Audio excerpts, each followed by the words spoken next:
Dub Nation, drop whatever you are doing right now, because I have to tell you about a trade so shocking, so completely out of left field, that when Shams Charania reported it on ESPN, I genuinely had to rewind it twice to make sure my ears were working. And I need you to stay with me all the way to the end, because the how behind this is even crazier than the what.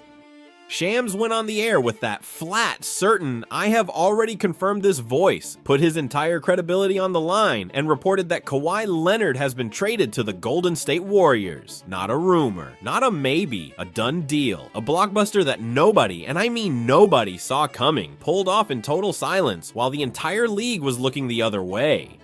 And the most beautifully absurd part of it is that the two quietest, most buttoned up operations in the sport, a Clippers front office in full crisis mode and the most private superstar alive, somehow cooked up the trade of the summer without a single drop leaking until it was already finished. You cannot make this up. Hey, what's up everyone? Real quick before we get into everything, that like button is literally what determines if this reaches hundreds or thousands of fans. Takes 1 second, but makes a huge impact on the channel's growth. Just smash that like button right now. It's the easiest thing you can do, but honestly, the biggest way to support this content. Every single like pushes this further, so hit it now. Now, I already know your first reaction because it was mine the second I heard it. You are sitting there thinking, hold on, the Warriors are capped out, they are slammed against the financial ceiling, how do they trade for a $50 million superstar? And on top of that, why on earth would the Clippers trade Kawhi Leonard at all? Those are the exact right questions, and they are precisely why you cannot click away, because the answers are the part that turns this from an internet fever dream into a real, explainable, dot-connecting bombshell. And I have done this detective work to lay it all out for you. Let me walk you through it like an investigation, because that is basically what this is. For months now, there has been a storm cloud hanging over the entire Clippers organization, an NBA investigation into whether the franchise circumvented the salary cap to pay Kawhi Leonard, dating back to that endorsement arrangement with a now defunct company. Owner Steve Ballmer has been right in the eye of that storm. Everyone knew the league was nearing the end of the investigation. Commissioner Adam Silver even spoke about it publicly before the finals, and the looming penalties were always severe. Lost draft picks, enormous fines, potential suspensions for team executives. Now think about what a punishment like that does to a franchise's plans. The Clippers were already in a precarious spot, having traded James Harden to Cleveland and Ivica Zubac to Indiana at the deadline, already light on draft capital after years of aggressive moves, already trying to figure out how to build a competitive roster around Kawhi and Darius Garland in a brutal Western Conference. Add a wave of investigative penalties on top of all that, and suddenly the entire plan can come crashing down. Suddenly, a franchise that publicly insisted it wanted to win with Kawhi might be forced into a reset it never wanted. And the moment that happened, the moment the Clippers had to pivot, the dominoes started to fall, and one of them landed in the Bay Area. So let me explain how the money actually worked, because this is the part that makes it real instead of fantasy. The Warriors could not simply absorb a $50 million contract out of thin air.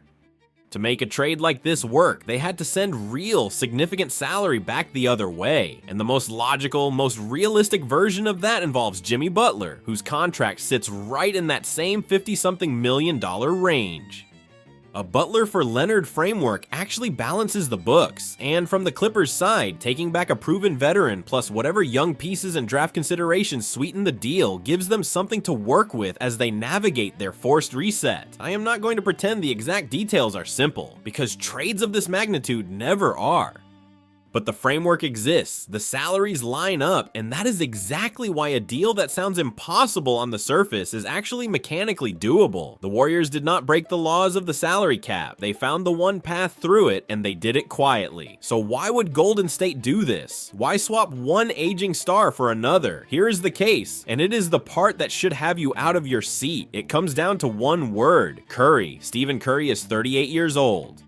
The window is not closing someday, it is closing now, this very season, and the Warriors know it better than anyone. After missing the playoffs entirely and losing in the play-in, this front office was staring at a brutal question, which is how do you maximize whatever time the greatest shooter who ever lived has left? You do not answer that question by standing still, you answer it by swinging for the fences.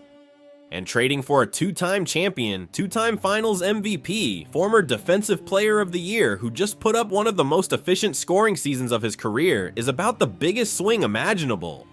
Kawhi Leonard gives the Warriors a legitimate second superstar, a player who can create his own shot when the offense bogs down, a lockdown defender who can take the toughest assignment off Curry's plate, and a proven big game performer who has won at the highest level in 2 different conferences. For a team desperate to wring one more title out of the Curry era, that is exactly the kind of player you go get.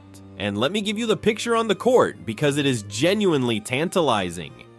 Imagine Stephen Curry and Kawhi Leonard sharing a floor. Curry's gravity is unlike anything in the history of the sport. Defenses warp around him, blitz him, chase him off the line, and dare everyone else to beat them. Now give him a co-star who can punish every single one of those decisions. A player who can take the ball and get a bucket against a tilted defense whenever the Warriors need one.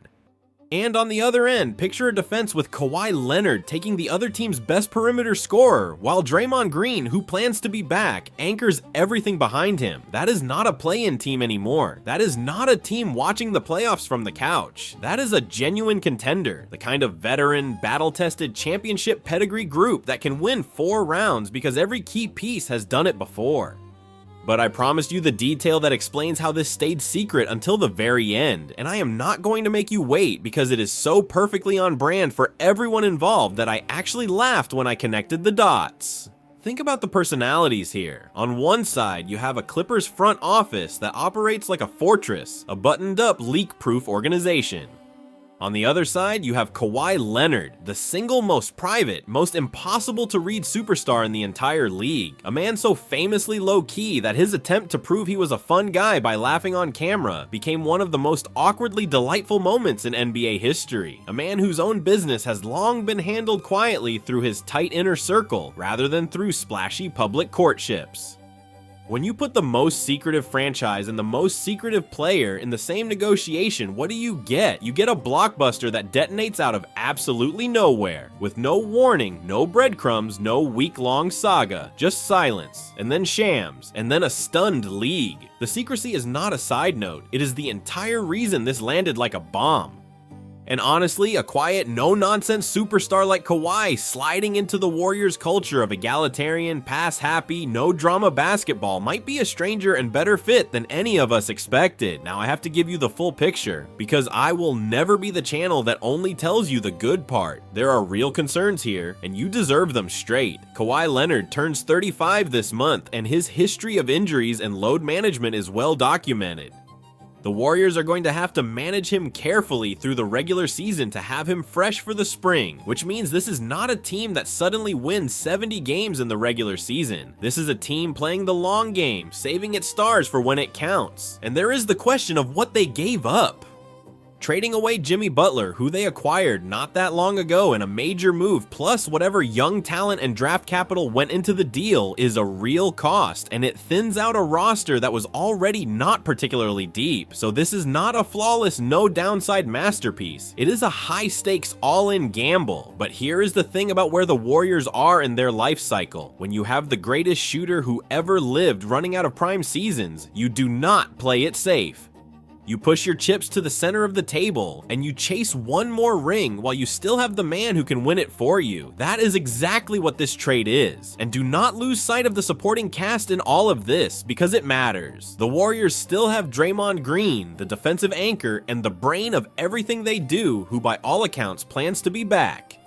They have young pieces like Brandon Podziemski and Moses Moody who would benefit enormously from the attention Curry and Kawhi command, getting cleaner looks and easier opportunities. There is the ongoing question of re-signing Kristaps Porzingis and sorting out the rest of the rotation, and the front office under Mike Dunleavy will have its hands full filling out the roster around its new star duo. There is even the lingering uncertainty around Steve Kerr's future on the bench, a situation that has not been fully settled, but none of that changes the headline. The headline is that the Warriors just acquired a top-tier two-way superstar to put next to Stephen Curry for one last run, and they did it in a trade nobody saw coming. Let me put my detective hat on for a second, because the more you retrace the steps, the more the quiet little clues start to glow in the dark. Think about the timing. We are right on the doorstep of the NBA draft, the exact stretch of the calendar when the league's biggest trades always come together, when front offices are locked in war rooms reshaping their futures away from the cameras. Think about a Clippers organization that for months kept publicly insisting it wanted to win with Kawhi, even as an investigation quietly tightened around it, even as the penalties loomed larger. Sometimes the loudest public denials are happening right alongside the quietest private pivots. And think about how both of these parties operate. A fortress of a Clippers front office and the most secretive superstar in the sport. Two groups that leak absolutely nothing. When you put them in a room together, of course the deal stays buried until the ink is dry. The silence was not the absence of a story. It was the story, unfolding exactly where none of us could see it. We just needed Shams to switch the lights on. And look, I have to be real with you, the comedy of this is undeniable, and I mean it with total affection. Kawhi Leonard is the most gloriously low-key superstar the sport has ever produced. This is a man whose biggest on-camera personality moment is a laugh that sounded like a robot reading a joke off a teleprompter for the very first time. This is a man so allergic to attention that he has turned the post-game interview into a masterclass in saying nothing at all. And now he is joining the Golden State Warriors, a franchise built on joy, on Stephen Curry's showmanship, on shimmying and dancing and celebrating from 40 feet out. The contrast is almost too perfect. Picture Curry hitting a ridiculous deep three and turning around to celebrate, and there is Kawhi, stone-faced, giving him the smallest possible nod before jogging back on defense. That is going to be the funniest, most wonderful odd couple pairing in the league, and I cannot wait to watch the most expressive superstar and the least expressive superstar try to win a title together. Somehow, I think the no-nonsense, all-business version of Kawhi might actually fit the Warriors' selfless culture better than anyone expected, even if he never cracks a smile doing it. And let me zoom out to what this does to the entire Western Conference, because the ripple effects are enormous. This is a conference absolutely stacked. The Thunder, the Spurs with their generational young core, the Nuggets with one of the greatest players alive, the Lakers reshaping around Luka Doncic. Just a few weeks ago, the Warriors were a play-in team, a club many had written off as a fading power. Adding a two-time champion and two-time finals MVP next to Stephen Curry and Draymond Green does not just nudge them back into the picture, it vaults them right back into the conversation as a team nobody wants to face in a 7-game series. That is the nightmare scenario for the rest of the West, a Warrior squad everyone was ready to count out, suddenly armed with a second superstar and all that championship pedigree. This is the kind of move that does not just lift one franchise, it reshapes the balance of power across the entire conference overnight. So let me connect all the dots for you one more time, because when you lay it all out, this stops looking like a fantasy and starts looking like a shocker that actually makes sense. A Clippers organization under a dark investigative cloud, facing severe penalties that could force a reset it never wanted. A salary framework built around Jimmy Butler's matching contract that made an impossible sounding trade mechanically real. A Warriors front office staring at a closing championship window with the greatest shooter alive, desperate to swing big. A two-time champion and two-time finals MVP who fits exactly what a Curry-led team has always needed. And the two most secretive operations in the sport pulling the whole thing off in total silence, the way only they could. Every single one of those things had to be true for this to happen, and somehow every single one of them was. And do not underestimate the emotional weight of this for the Warriors, because it is about more than just basketball math. Stephen Curry has given this franchise and this sport more than almost any player in history, and the idea of him riding off without one last real shot at a title would have felt like a tragedy. This trade is the front office refusing to let that happen. It is a statement that they are going to do everything in their power to give the greatest shooter ever one more legitimate run at the mountaintop while he can still climb it. For a fan base that has watched this dynasty deliver championship after championship, the chance to chase one final ring with a bona fide co-star next to Curry is the kind of storyline that makes you fall in love with this team all over again. That is what this trade represents, not just a roster upgrade, but a promise that the Curry era is going to go down swinging. I have been doing this long enough to know the difference between noise and a real bombshell, and everything about this one screams real. The way Shams delivered it, flat and certain, and putting his name on it. The way the salary math actually checks out. The way it is so perfectly on brand for these particular parties to pull off a stunner in complete silence. This is not a rumor that disappears by morning. This is the kind of trade that reshapes the entire Western Conference overnight, and it just landed in your lap. So now I am turning it over to you, Dub Nation, because I want to know exactly how you are feeling right now. Do you believe a core of Stephen Curry, Kawhi Leonard, and Draymond Green can make one last championship run and send this era out with another banner? Or are you nervous about the age, the health, and everything they gave up to make it happen?